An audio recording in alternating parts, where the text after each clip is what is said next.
online guests are working in terms of their audio. Welcome to meeting 45 of the Standing Committee of Science and Research. Today's meeting is taking place in hybrid format pursuant to House Order June 23, 2022. Members are attending in person and in the room, and we also have a few remote today.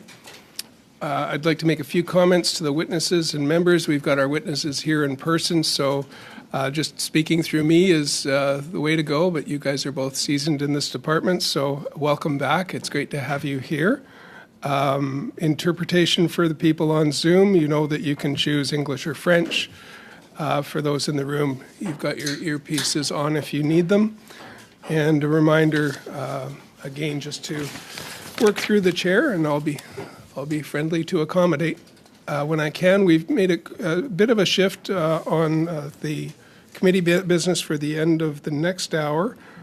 So for now, we'll get started with our witnesses pursuant to Standing Order 103.1 and the motion adopted by the committee on Tuesday, February 14th, 2023. The committee commences its study of the Government of Canada's graduate scholarship and postdoctoral fellowship programs. It's now my pleasure to welcome from the Association des Collèges et Universités de la Francophonie Canadienne, Martin Normand, Director, Strategic Research and International Relations. Welcome, Martin. And Paul Davidson from Universities Canada. It's great to see you again. It's been a few years, but I'm looking forward to your 5 minutes of remarks. If you want to get us going, Martin, that would be great, and I'll start the timer. All right. Merci. Thank you. The ACUFC brings together 22 Francophone or bilingual post-secondary institutions in a Francophone minority context. Our mandate is to represent the collective interests of our members to federal institutions in order to improve access to post-secondary education in French. I would like to suggest 3 elements to be taken into consideration in your work, which are rooted in the specific situation of post-secondary institutions in a Francophone minority context. Firstly, according to the 2018 National Graduates Survey, the average student debt at the time of graduation for those studying exclusively in French outside of Quebec came to $35,000, and this is $4,000 higher than the debt of those who are studying exclusively in English. A study in Quebec noted that an individual's debt level may cause them to postpone or abandon their graduate studies. Considering that the average debt burden is higher among Francophones, there may be a higher risk that they will postpone or drop out of graduate studies if sufficient financial support is not granted. Add to this the fact that there are very few French language graduate programs that exist outside of Quebec, and an individual may sometimes have to incur higher costs to move further away from their home community. In a context where there's a strong need for a new generation of researchers to advance knowledge on the issues facing Francophone minority communities, more adequate and competitive funding amounts become an essential tool.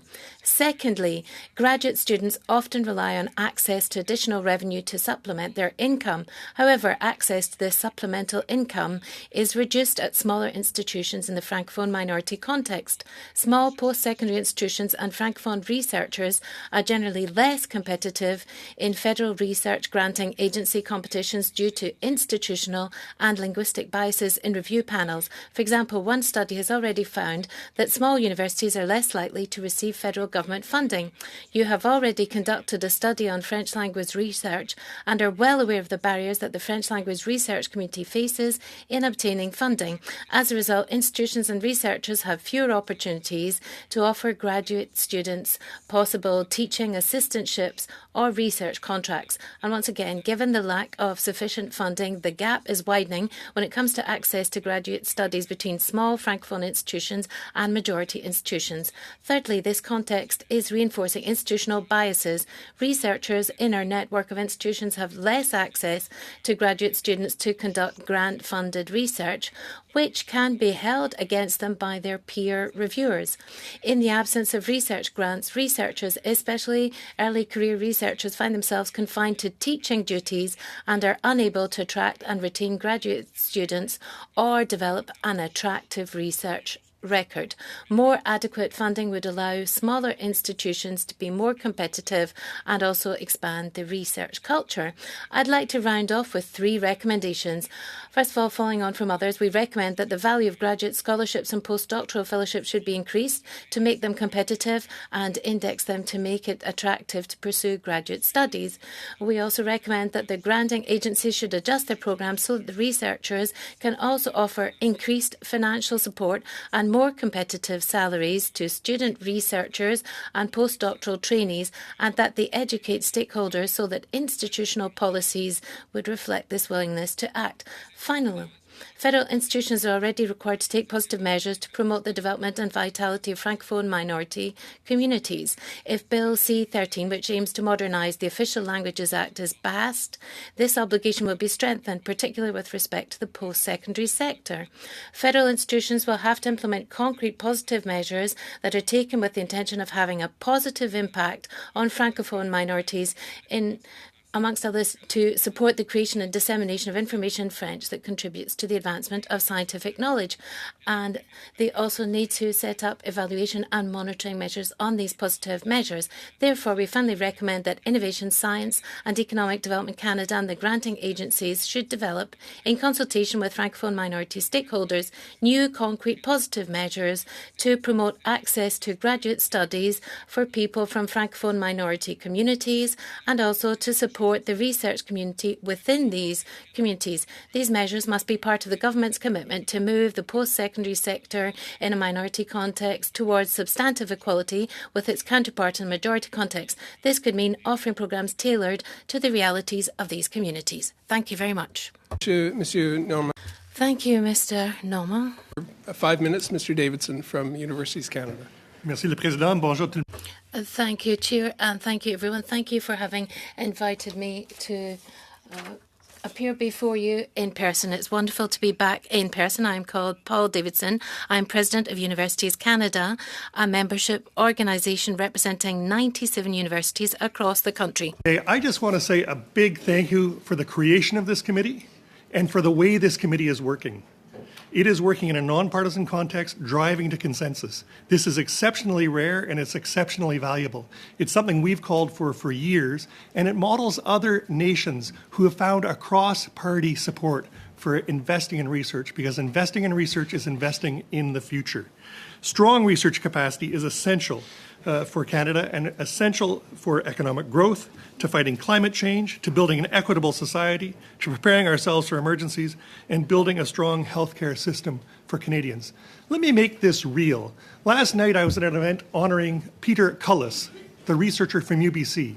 I want every member of Parliament to know Peter Cullis, and I want every school child in this country to know Peter Cullis. Why?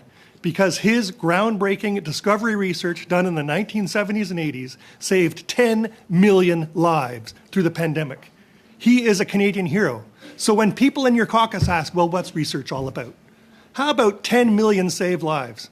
How about shortening the pandemic by 6 to 12 months? That's just one example. And if UBC is too far away, look at the University of Ottawa, just down the street, where researchers there set the global standard for wastewater analysis. Think of what that has meant to your communities in shortening the pandemic, in focusing the problem. So that's what research is about in Canada. But my great fear is that Canada is actually heading in the wrong direction on research. The government's own advisory panel on Canada's research ecosystem, the Bouchard report, concluded Canada has been losing ground when it comes to investing in research. Over the past 20 years, Canada's investments in research and development has declined significantly. There are going to be some stats, and I'll share them with the clerk and the analysts. But currently, Canada spends about 1.8% of GDP on research and development. 1.8. The OECD average is 2.1. The US is at 3.4.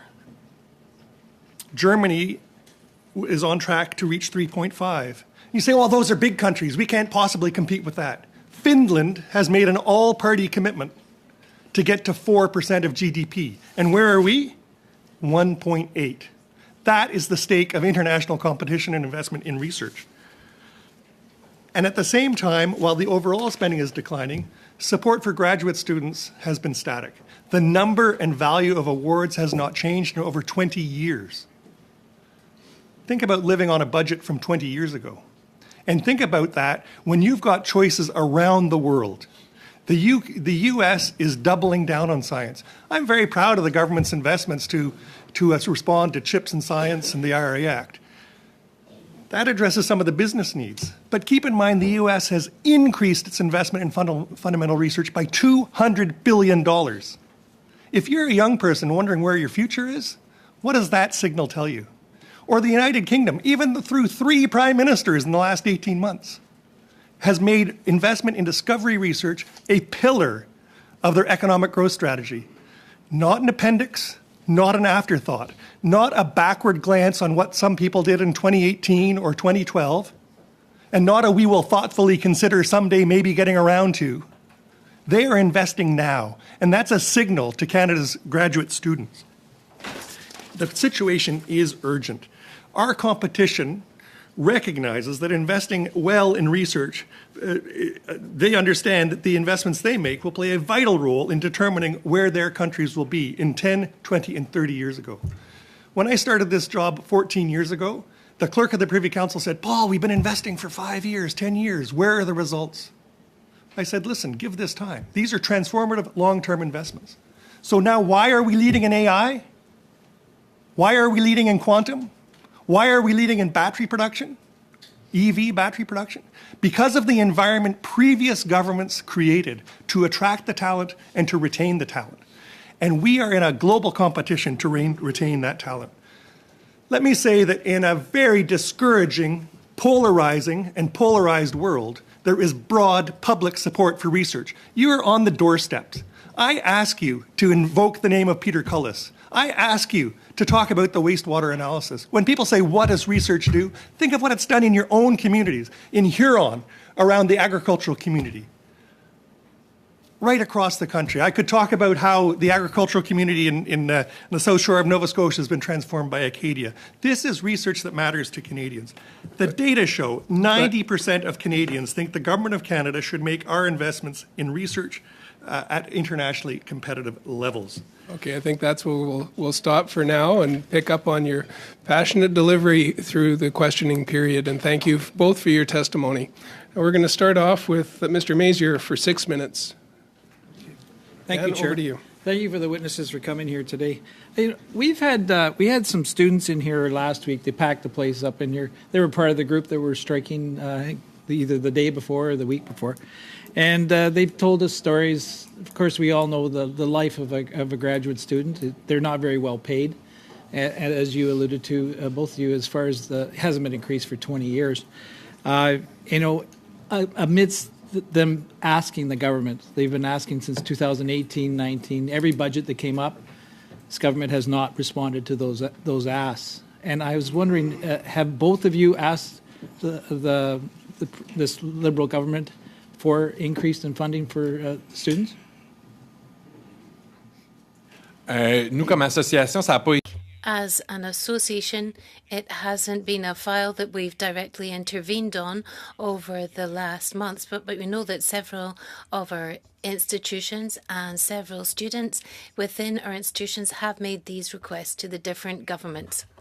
For us for many years. And I'll just add that You haven't directly asked or had a conversation with the government about. We've had many conversations with the government about this. So in no action, I guess. But if I could just illustrate for a moment, there are 6,000 Canadian Graduate Scholarship Awards. There are 240,000 graduate students. We not only need investments in scholarships and bursaries for graduate students, we need support for the granting councils because 80% of graduate students get their funding from working with principal investigators. So this is exactly where I'm going with this.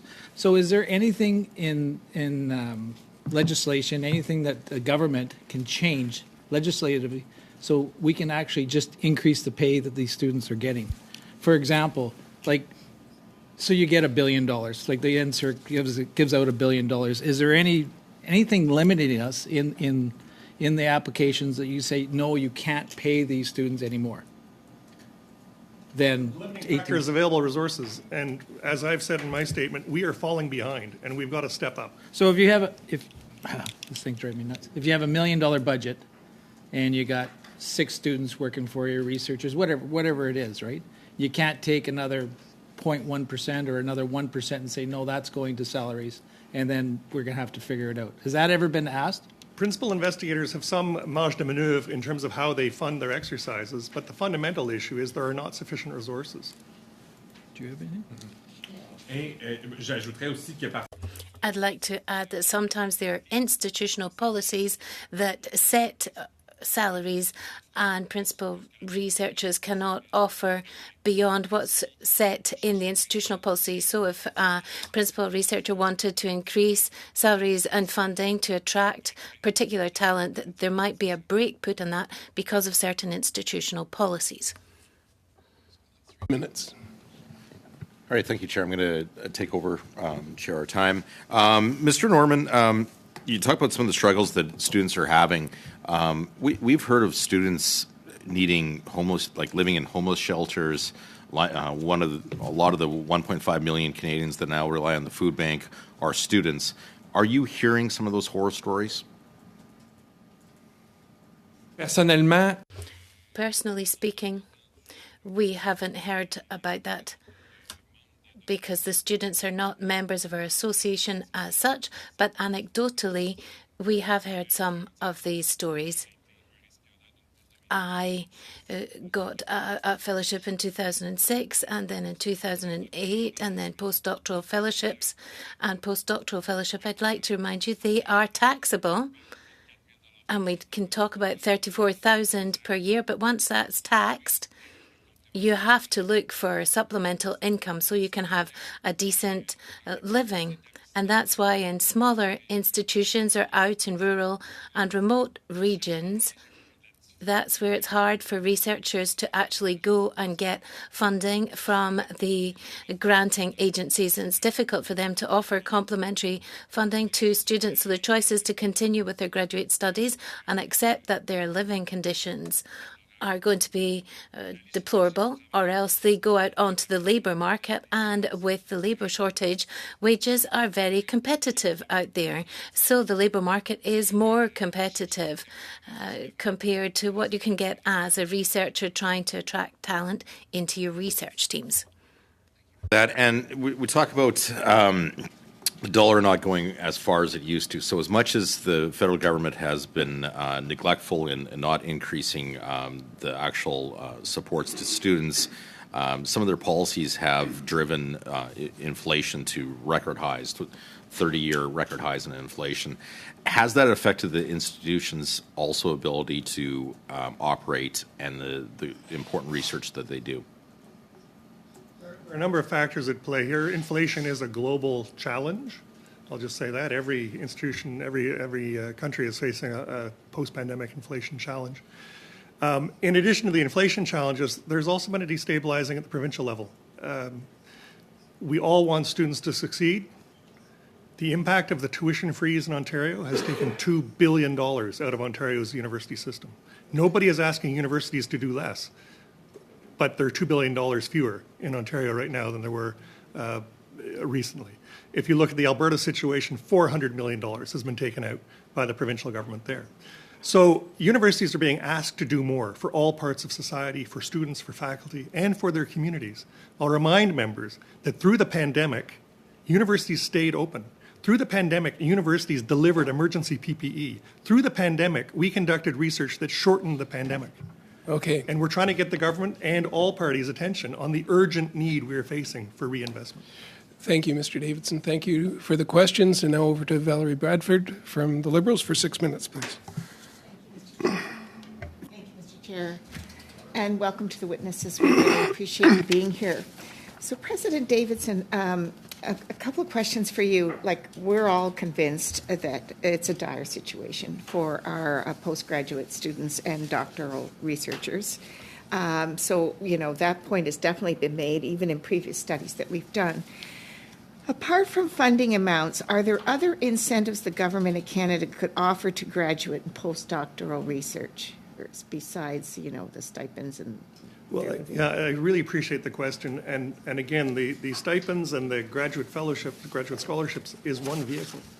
But the most important vehicle is increasing the granting council's operating budgets so they can provide the grants to principal researchers so they can staff up their labs with top talent. mean, Peter Cullis, in addition to finding the key process for mRNA vaccines, he also created 2 businesses in Vancouver that have kept 500 young people in Vancouver employed and staying in Canada. Graduates today are looking around the world and they're seeing the US invest at record levels. They're seeing the UK, they're seeing Japan, Germany, even Finland. And so investing in the granting councils is key to success for Canada's research enterprise. Right, so following up on that, would low graduate and postdoctoral salaries represent the main factor that leading promising researchers decide to pursue careers outside of research and education? And you have a view on that? Je vous dirais I'd like to say that within our network of institutions, there's very few graduate programs, so it's very difficult to even envisage pursuing a postdoctoral studies in our institutions. And even when you start with your graduate studies, we get the idea in our head that you have to look at other careers rather than research or teaching careers because the posts are very rare in universities. So you can't think that it's going to be easy to teach in universities. So you're encouraged to look elsewhere once you start your graduate studies. And once you look around you, you see quickly that the working conditions and wages are far more competitive in the private sector, even in the not-for-profits. I'm in a not-for-profit and I earn a lot more than I did as a postdoc, or even if I'd been an early career professor. So the researcher career has to be made more attractive, and we have to increase the value of the postdoctoral fellowships. That's certainly a factor that will attract more people to go into a research career in our institutions and convince them that it's worth continuing with this research career. And by doing this, that will mean that we'll have more diversity in terms of research viewpoints. If we increase funding for the granting agencies, for all of the granting agencies, there'll be more variety in the research projects that are funded and the subjects of research that are going to be investigated on by researchers. So by increasing diversity, you've got a better view of all of the issues in Canadian society, not just those that are trendy or that seem to be profitable for industry. We're not simply trying to recreate the professoriate. We're trying to create the talent that Canada needs to be globally competitive. Canada is now 28th in the world for graduate student enrollment.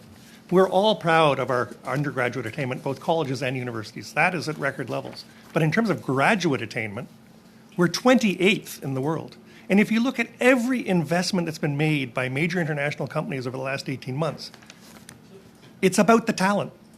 It's about the access to talent. I'll point to GM. When they were building their engineering center in Markham, Ontario, 800 engineers. Right in the press release, we've got 5 universities within spitting distance that is going to create the engineering talent we need. Or if you look at the recent Volkswagen investment, yes, there's some federal subsidy, but that's not the decisive factor. It's the pipeline of talent. It's the access to the research. Why are we leaders in batteries? Why are people coming here for batteries? Because 15 years ago, 20 years ago, we attracted battery expertise to do their work, to be discovery researchers. And now we're seeing the benefits of that. My concern today is that we're eating our own seed corn. If you're from a rural community, you know what that means. We're harvesting the investments of previous governments, harvesting the benefits of previous governments' investments. And we've got to invest now for the economy of the future. Right. So the point has been made that we need to increase the funding to the research councils because they provide a lot of the funding for the students and the researchers. But how can the federal, provincial, and post-secondary institutions work together to ensure that the graduate and postgrad students are making a livable wage as they conduct their research? Like, I don't think we can dump it all on the tri-councils. I think there's roles for levels of government and the post-secondary institutions themselves. I know you say there's lots expected. 30 seconds. I'm happy to speak to that because of this great federation, everybody has a role to play. And the federal government has a role to play. The provinces has a role to play, which is why one of the reasons I explained how resources are being drawn away from the post-secondary sector at the provincial level. Frankly, municipalities have had a role to play. If I may, Committee Chair, I would just say a study that you might want to look at is a study done by the University of Toronto called 10,000 PhDs. And did a tracer study of what happened to the last 10,000 PhD graduates from U of T. They're working in business, they're working in civil society, they're working in municipalities, they're working in government. They are the motive force of this country. And that's why it's so important that we invest in the talent that we have before us today. Thank you. We're over time, but I was in the train station in Toronto and I met a PhD researcher, a neuroscientist from the University of Guelph that I knew, and she's now working at one of the financial institutes. So there is a pipeline, but I won't interrupt more of our time for the committee. Over to Mr. Blanchet-Jonquière for 6 minutes. 6 minutes. Thank you, Chair, and thank you to the witnesses for being with us today on this important study. Mr. Davidson and Mr. Normand, welcome. And we're very happy to hear what's been said by the witnesses today. Thank you for being frank and authentic and also giving us a snapshot of reality with the data, because when I hear from certain colleagues from the government saying that we're leaders, that's not really what I'm hearing on the ground always. And I think that Mr. Davidson and Mr. Normand have clearly shown us the truth today. There's a great deal of potential, but there's still a great deal to be done. So I've got a first question for Mr. Davidson. Mr. Davidson, on the 30th of March, I put forward a motion in the committee to invite Minister Champagne from ISED to come and speak to us about the federal budget, where there was no investment for science and research in Canada, no increases and no investment for the Tri-Council granting agencies or for the graduate scholarships, postdoctoral fellowships that haven't been indexed for the last 20 years. And we're still waiting for the Minister. I know that Mr. Davidson, you were able to meet with him on the 8th of May, but he doesn't think that he could find 1 hour of his time to come here and give accounts to his MP colleagues. So I'd like to show the reality to people who are listening to us and the witnesses. It's not a priority to the Minister to actually be accountable in front of us. Apparently, it's not important enough to be transparent and explain his action to us vis-a-vis this budget, where there's a complete lack of investment in science and research. And then afterwards, we trot out nice words about all of this. And here I'm citing Minister Champagne, where he's saying, we know that science and knowledge is the economy of tomorrow, and our government is committed to ensure that our researchers have the right support to carry out their essential work. Well, Chair, it's quite the opposite that we've seen in the last budget, and people here today have clearly talked about the current situation. So now the question for Mr. Davidson is quite a simple question. We've had the Naylor report back in 2016 that was commissioned and then by the government and was published in 2017, then the Bouchard report last year, and there were clear recommendations: increase by 10% the budget for the Tri-Council granting agencies and also increase the graduate scholarships and postdoctoral fellowships. But we're not seeing any of that in the last budget. As you've said, Mr. Davidson, we're losing ground. We're trying to position ourselves on an international scale. So what are you asking the government to do today specifically to avoid this breaking point that we're facing today? Thanks very much for the question, and thanks also for your tireless work on this file. I do hope the Minister will come to the committee. We were pleased to have an opportunity to meet with him. Our expectations and our requests were very clear of the Minister. You know, we know he's super busy on a whole range of other files, but we need his attention on this file now. And people have said now for the third year in a row, maybe next year. Every month we wait, we're losing talent. And so we're looking at the fall fiscal statement. That's our limit for the Minister. And people will say, oh, yes, but the fiscal framework, and it's going to take more time. Universities are sending a signal to every member of Parliament on all sides of the House. This is not a partisan issue. We've had issues with the previous government. And we know the government has been preoccupied on a whole bunch of other priorities right now, and we're encouraged by a number of their developments. But it's time to pay attention to Canada's future. It's time to reinvest in research for the long term.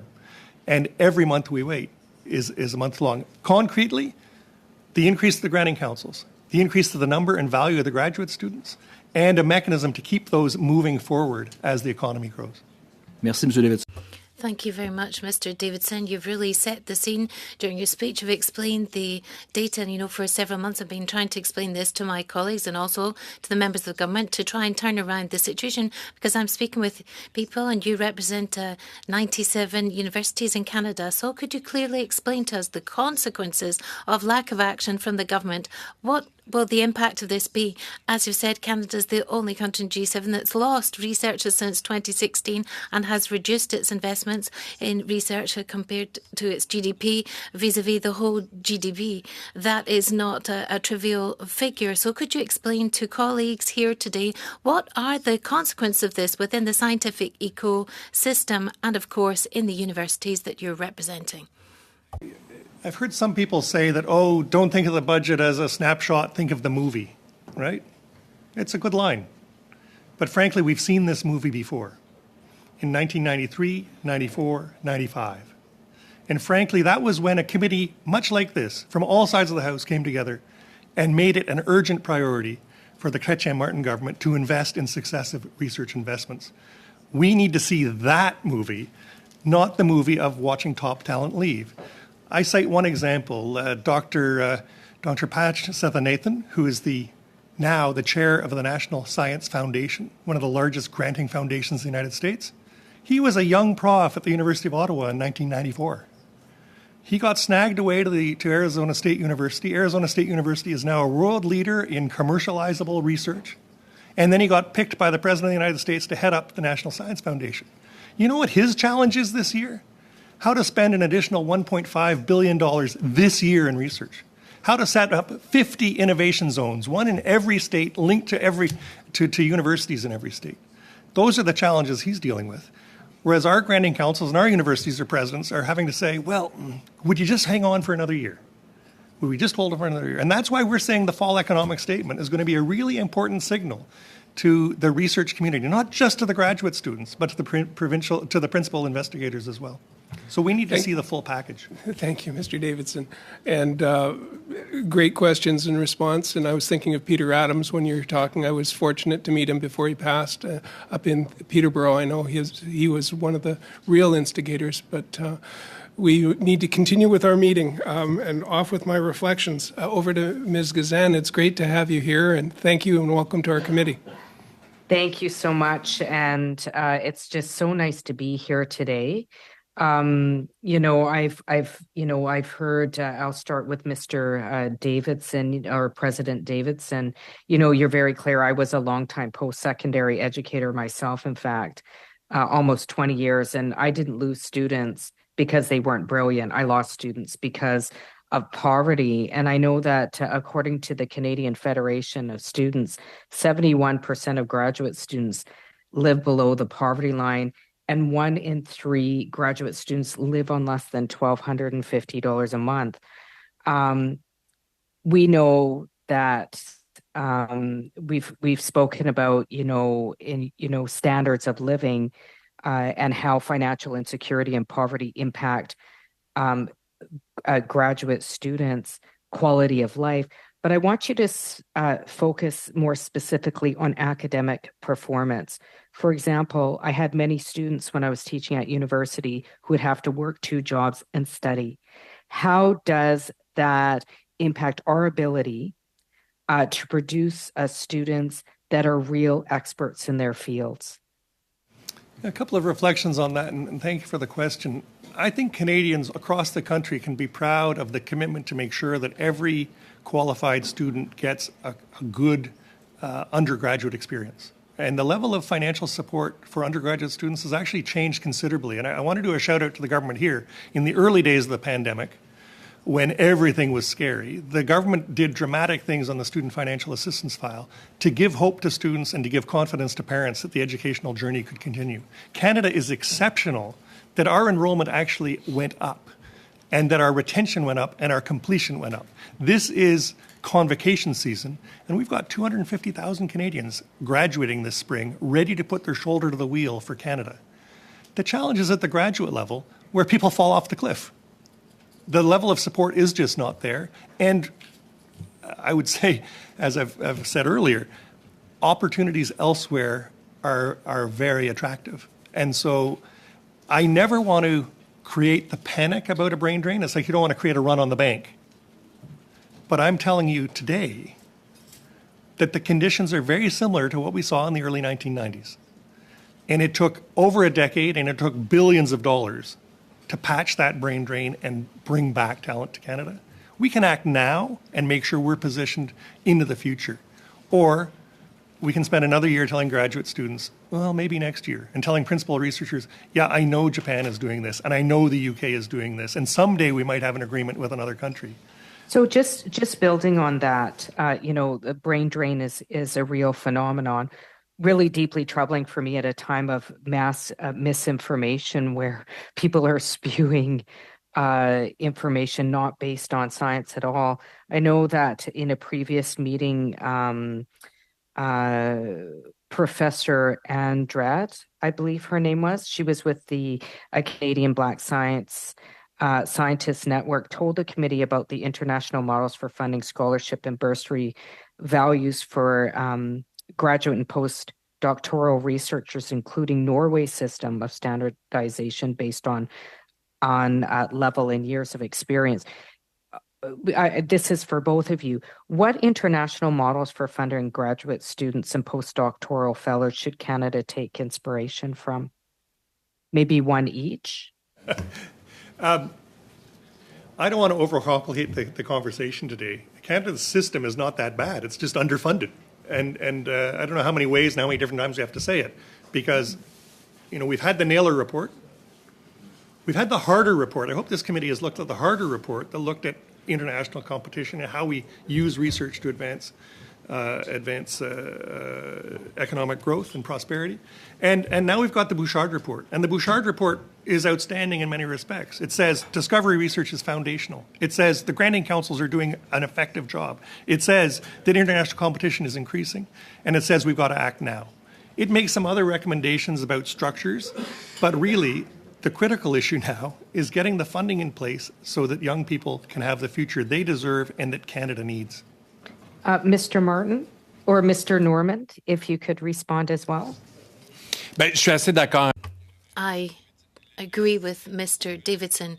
The system in and of itself with the granting agencies, and that's what comes out of the Bouchard report, says, yes, there could be better coordination between the councils, but the system seems to work quite well. But it's the funding at all levels that's the issue when it comes to scholarships and institutional support so that the research infrastructure can keep working. We're talking about money that goes to researchers, but you have to think of the research spaces itself. In these smaller institutions or institutions, it's difficult to have welcoming, attractive spaces, in particular with cutting-edge disciplines. We're developing programs cost a fortune, and we don't have that money in a minority context as institutions. So we have to increase the capacity of institutions wherever they are in Canada in all disciplines so that we can ensure this great diversity and a bigger diversity of viewpoints and different disciplines that would allow us to advance with Canadian society. Professor Andret also testified on May the 9th before the committee. She said the following: we are advising people to take fewer graduate students because we need to be able to support them at a level where they can live. I've done external reviews for departments where the graduate students are generally liking the program but are struggling in these ways. We advise that they sometimes half the number of graduate students and that they're actually taken in, which is going to have an upstream very negative effects on the knowledge economy. I'm sorry, we're going to have to cut off on that, but if you could maybe give us a question in just a few seconds so that we can ask for a written response. Sure. In your experience, does the level of funding available and expected income influence an individual's decision to pursue careers in graduate or postdoctoral research? Okay, thank you. And we're well over now, so we'll leave that on the floor and over to Mr. Lobb for 5 minutes, please. Thanks, Mr. Chair. For Mr. Davidson, the first question is, and I don't think I've heard it yet at all our meetings that we've had, what's the number? Like if you were going to meet with Minister Freeland and say, look, this is what we need, what's the number? Like, what is the number to make everybody happy in this quantity. about $1 billion. How much? About $1 billion. $5 billion. $1 billion Oh, annually.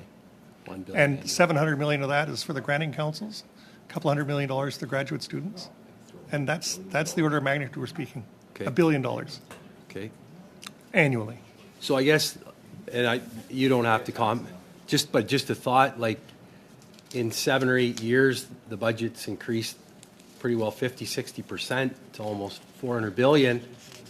$1 billion to set the course for maybe the next 15 or 20 years seems like a pretty small percentage of your overall investment. But don't answer that because I know you got to have meetings again sometime. So that's the number. So that's good. So hopefully we can get that in the report. The other thing is, and I think a few people have mentioned this already, why don't you meet with maybe you already have, the granting councils and you folks and some of the university presidents and say, you know what, screw it. We are only going to fund these many projects and we're going to fund them for the appropriate amount of dollars. And we're going to let the government or whoever, the federal or provincial governments, deal with the backlash of the reduced granting. But on principle, we are going to finance these folks to the proper amount so they can live their life accordingly. Why don't we just do that? Part of the challenge is that the demands on universities are increasing, right? And to say no to a field of research that may actually create significant new opportunities for Canada, to say no to a field of research that may help us in the next pandemic, to say no to a field of research that may help us fight the wildfires in Alberta, is not a position any university president wants to be in. So universities have done their level best to stretch all available resources to make sure that they can support the undergraduate enterprise, the graduate enterprise, the work-integrated learning experiences, the mental health support of university. But in a way, though, you're facilitating, and I'm not criticizing. No, but I'm we've just had saying those in a way, conversations internally. You're We've had those- facilitating the lack of investment by kind of going along with the thing. And I'm not criticizing you, of course. Well, I'm just saying that's the way I look at it is a bit of the reality. Well, Now, and again, just rhetorically, I mean, we've seen a number of emergency centers, hospitals, close their doors. Well, this that's spring. almost every emergency room in my riding. I know that. And I will say university presidents are looking at what their alternatives are. Yeah. Okay. Thank you. Another one is these large multinational tech corporations, some of the wealthy Canadian tech companies, Open Text, Constellation Software. There's quite a long list. The big Canadian banks, they all poach all these very intelligent people to do their hedge funds and their ETFs and everything else. Why doesn't the government put more pressure on them? And so instead of saying we're going to put a wealth tax on you high profit banks, why not say, you know what, we're getting rid of that. What we want you to do is put more into our universities and our future. What do you think about that, is to go back to the table and say, business, you're taking a lot of these people anyways, put the money in, put more money in. Yeah, we've got some tremendous Canadian business leadership, and I don't want to start a long list, but top of mind comes Dave Mackay, CEO of RBC. RBC has put $500 million of their corporation's money into the Future Launch program, which has created scholarships for Black, Indigenous, and underrepresented youth. That is a tangible commitment that the Royal Bank has made, $500 million. You mentioned OpenText, a great Canadian success story, driven out of the University of Waterloo, discovery research. You know it's not far from Guelph. And they are in active conversations with Canada's universities about investing in the research enterprise. One of the things that's also on the to-do list, frankly, and it was on the to-do list during the Harper years, and has continued to be on the to-do list, is looking at the SR&ED tax credit system. It's been announced twice by this government that they want to have a review on how to make sure we can optimize private sector investment in the research enterprise, because that continues to be an ongoing challenge. And so that's another way of looking at how we attract more resources into the research enterprise. What about, just before my time runs out, there are some extremely wealthy Canadian executives and innovators and entrepreneurs that have done extremely well. John McBain, the McCall-McBain Foundation, Marcy's actually from my area, but they donated $200 million to McGill. What about more of that? What about more of these super, ultra, uber wealthy people and providing them an incentive or more of an incentive to help offset? Because what else are they going to do? Like, you can only buy so many yachts and so many private jets. Why not put it into Thank you, Mr. Law. universities? Any Thank you, thoughts? Mr. Law. Every alumni development officer in the country is singing hallelujah to your comments right now. They're working very hard to raise the funds. I'll just add. Actually, Chair, we're well over time now. I'll just add, Chair, if I may. No, I'm going to go on to Charles Sousa for the Liberals, who's next. Not to worry. But not to definitely worry. give us I a will submission. follow up on that question that Mr. Loeb has expressed. And I want to begin, though, by reaffirming something so we all have some clarity. I think all of us around this room want to see us succeed in regards to research, investment. We want our talent to be homegrown and stay here. We want the commercialization of some of that work that's being produced to stay home here as well, because we're at risk there also. And so you've cited some of the issues that need to be corrected so that we can ensure that we are setting ourselves in the right direction. To your point, we're talking about beyond election cycles here, right? We're not talking about any particular government per se. We're talking about what is in the best interest of Canada in the future and enabling us to put our infrastructure in place so that we can continue to succeed, because there has been success. I mean, notwithstanding that everything seems to be broken on the other side, it's not. Things have been going well, but we can do much better. So I want us to talk about what has been going well, and I also then, to follow up on Mr. Loeb's question, there is a private sector engagement, not just in Canada, but around the world. And you cited some GDP numbers relative to what the grants can be. What is the private sector's engagement in the United States, for example, or in the UK, or in Australia? And how is that facilitating some of the needs that we need? To both of you, but I'll start with Mr. Davidson, and then we'll go with Mr. Norman. Sure. And again, I'm an optimist and I'm a booster for Canadian research and innovation. We can be really proud. I grew up in the 60s and 70s when, where do you find Canadian success? We've got a whole track record of success both on research and on innovation. This is Canadian Innovation Week, and one of the things we like to say is the innovation comes from discovery research. Canada has had a challenging history of attracting of developing into commercializable research, and this government has made important actions. The creation of the new innovation agency is a good step. But it is a century-long problem about attracting private investment into the research enterprise in Canada. So there will always be a role for government. When we look at our international competitors, yes, the U.S. levels of private sector investment in research are much higher. When we look at the UK, they're much higher. When we look at Japan, they're much higher. When you look at Korea, they're much higher. And so is it a combination of tax measures? Is it grant measures? What do we do to attract them in? The innovation agency will be one partial step. But it's, again, one of those things that we have to do more than one thing at one time, because the emphasis on the immediate innovation and commercializable is at the expense of this generation of young researchers that will be the next AI, that will be the next quantum, that will be the next EV. Oui, ben, je vais me permettre. I'd like to add something. This dynamic that we're referring to, the private sector and rich possible donors, well, that's for the benefit of big disciplines that are trendy, STEAM, research and technology and so on.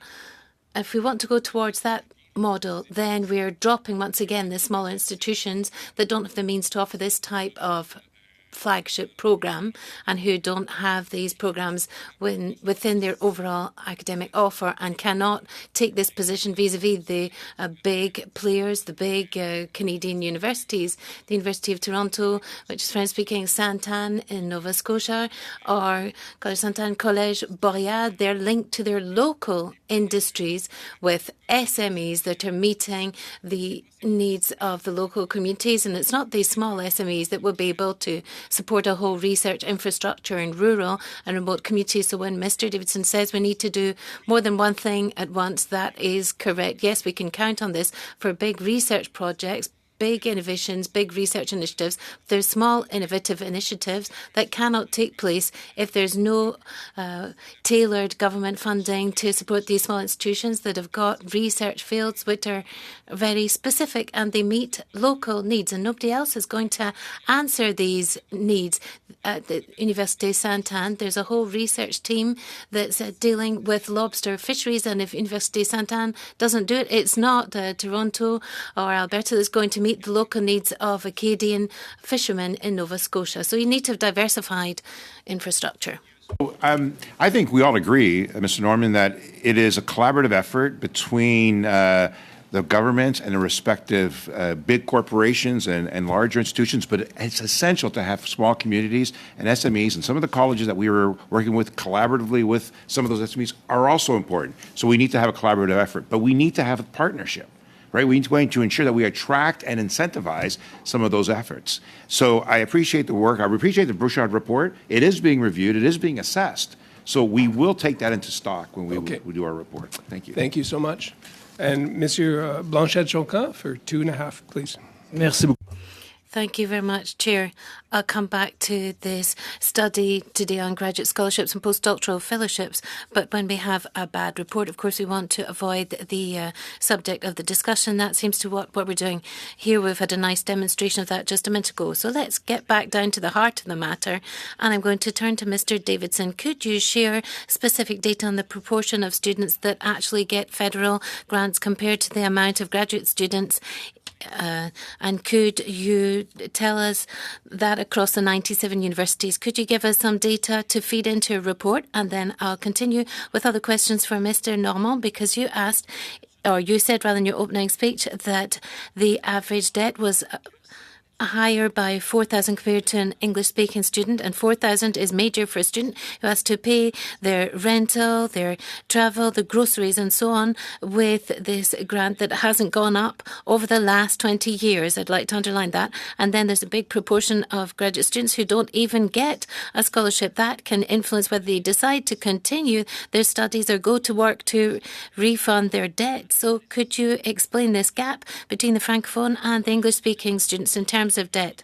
The first phenomenon that explains this gap is the distance that Francophone students outside of Quebec actually have to go through to study. We've got 97 universities in Canada, but there's 22 that are our member institutions. There's universities and colleges, and in some provinces there's just one Francophone institution. For example, in Alberta and also in the PEI, there's just one institution. So if you want to study in French, then you have to travel. So there's higher costs if you want to continue with your studies in French compared to a student who wants to go to the University of Alberta that's just across the road from them, whereas, for example, they might not be able to find graduate studies close by if they want to do it in French. So that's the sort of impact that this sort of decision has on these. So it means that graduate studies are less accessible for Francophone students outside of Quebec compared to Anglophone students. Now, research is very important for prosperity and emancipation of a community. Then you have to take this situation seriously. So how can we overcome this manifest discrimination for Francophone students? I think we need to move towards substantive equality in the higher education sector. So we have to take up what is set in the Bill C-13, have specific measures for Francophone students and have an asymmetric approach when it comes to the Tri-Council granting agencies, including scholarships. A lot of bases covered today. If we can go to Ms. Gazan for the last 2.5 minutes, please. Yes, thank you, Chair. Our President Davidson, we spoke a little bit, and you just briefly mentioned about untraditional kind of post-secondary students. I used to teach in a program called the Access Program.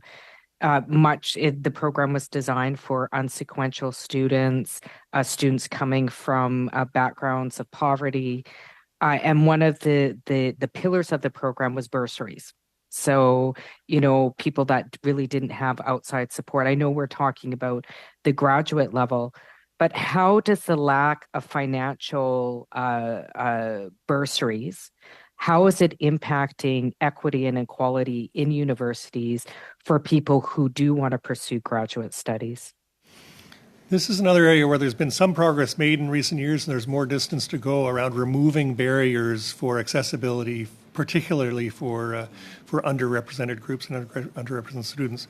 One of the things that evidence has shown is if you invest strategically, if you have a system that's designed to meet these goals, you can do it. So it's a question of money. It's also about system design, and the government has made some good investments in this area. There's still much more to be done. What we want to be able to do, let's put it in economic and demographic terms. We have got We have got to increase labor force participation in this country. We've got all sorts of talent that's sitting on the edges and sitting on the margins. We've got to bring them in to colleges and universities at undergraduate and graduate levels. And unless we do that, our standard of living will not support the quality of life we've come to expect. And failing to do that, would you argue that it negatively impacts the Canadian economy? Because we often talk about the Canadian economy. I've often put forward the high costs of poverty and the high costs of not investing in people, and I would include in that access to education. How badly is the failure to support folks? How badly is this currently impacting the economy? And I would put education as a pillar for mobility in that discussion. One of the key elements of increasing labor force participation, particularly for minority groups, is to make sure they've got access to education. And so having the wraparounds of supports, first of all, that it's seeable and doable. Second of all, that the resources are there, provincial and federal. Thirdly, that universities and colleges do more than put out a sign saying, please come. They've got to reach into communities and start early. And there's all sorts of good work happening across the country. And this has been an area of real change over the last 15 years. Tremendous. Thank you both. And thank you to the members for great questions, wide-ranging discussion. I wish we had more time, but we don't. So for now, I'll thank Mr. Davidson and Mr. Normand for joining us for this study that we're doing on the Government of Canada's Graduate Scholarship and Postdoctoral Fellowship programs. If you have more information that you'd like to submit, we mentioned the Harder Report, the rising of the challenge of new global realities. Anything that can help us with our study would be appreciated. For now, though, we'll be suspending briefly to allow our witnesses to leave, and then we will resume in camera. For the members that are on Zoom, if you could use the second hyperlink that the clerk sent out yesterday to join the in-camera session, and we'll see everybody in a few minutes.